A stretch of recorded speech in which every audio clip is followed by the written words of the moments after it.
కొర్ర అరటి నువ్వుల రొట్టె కావాల్సిన పదార్థాలు: కొర్ర పిండి 1 కప్పు, ఆవిరి పట్టిన పచ్చి అరటికాయ 1, నువ్వులు 3 చెంచాలు, కొత్తిమీర కొంచెం, సైంధవంలో రుచికి సరిపడినంత నూనె, రొట్టె కాల్చుకునేదానికి సరిపడినంత. కొర్ర అరటి నువ్వుల రొట్టె తయారు చేయ విధానం: ముందుగా స్టవ్ ఆన్ చేసుకొని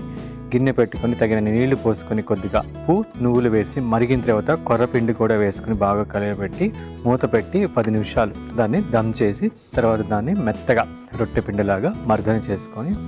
తగినంత సైజులో గోళీల్లాగా చేసుకొని అరిటాకు మీద రొట్టెలాగా వత్తుకొని పెనం మీద 2 వైపులా నూనెతో దోరగా కాల్చుకుంటే ఎంతో కొమ్మని కొర్ర అరటి నువ్వుల రొట్టె తయారవుతుంది.